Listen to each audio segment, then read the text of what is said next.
All right, we take a look at another jump start pack. This one's from LIFMOCER.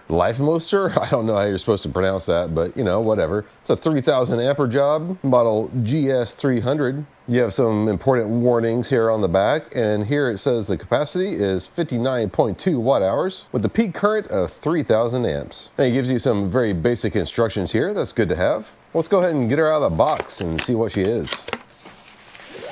This is a nice little case. Go ahead and unzip her here. And we'll get the condom off her there.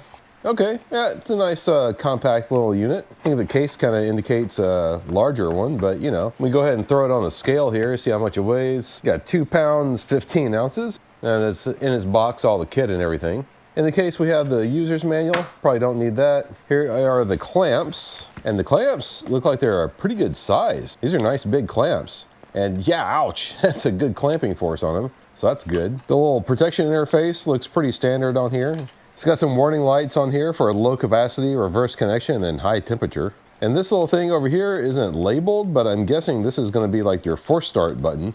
And the force start feature is always nice to have on any of these jump starters, because anytime a battery is really low, sometimes they won't trigger like the safety protection in here, and you got to hit the force start to give it a full chooch. So you really got to have that feature. Hopefully that's what that is. Yeah, just take a look at the manual here. This little red button for force start, you have to hold down for 3 seconds. So that's good to know.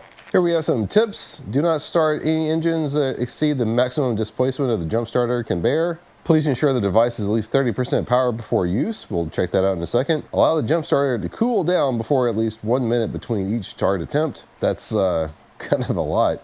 Not a very high duty cycle on this thing, I guess. Suggest recharge the battery pack at least once every 3 months. Okay, so that's nice that it can last for 3 months between charges. Over here it says our charging capacities. The USB-C in is 3 amps and your USB output is also 3 amps.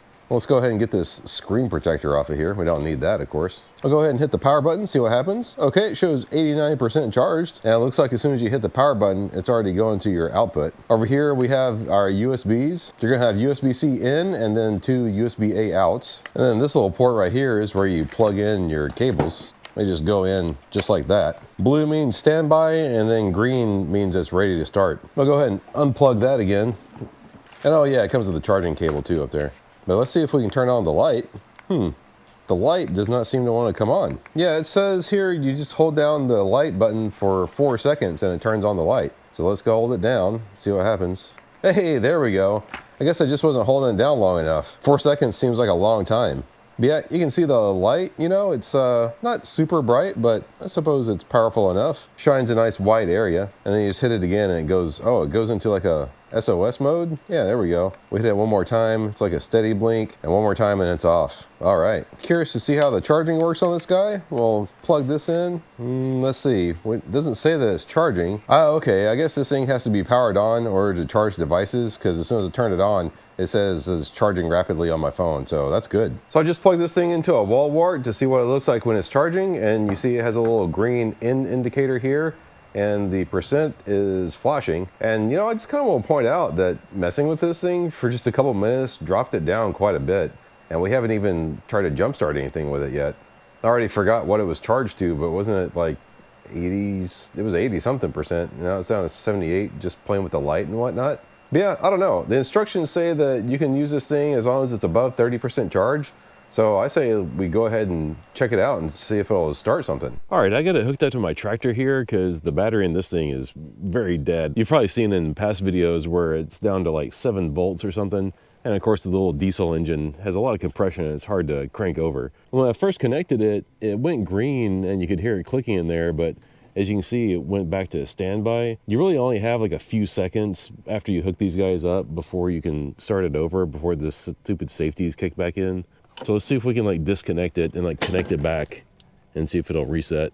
Yeah, that reset it. So let's go ahead and see if we can start this thing up.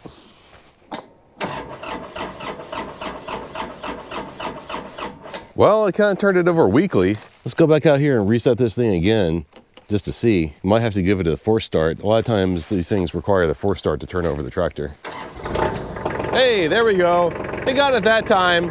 I wonder if maybe the clamp just wasn't on there all too good. Some of these that I've tested recently actually have little indicators that if your clamps aren't on too good, it lets you know This one doesn't look like it has anything like that, but you know, still, you just gotta like wiggle the clamps a little bit, make sure they have a good connection, and then yeah, it's good to go. I'm glad it didn't need the force start to start it up. It's a good indicator that this thing really does like put out a lot of amps. So let's hit the power button here, and yeah, now it's showing 71%. I think we were at, what were we, like 78% or something? Going from 78 to 71%, jump starting this thing, that's not too bad. So yeah, this thing works pretty good. If you're looking for just a good basic jump starter, I mean, why not get this one? I'll leave a link for it down in the description below. So yeah, you can get one for yourself. See you guys next time.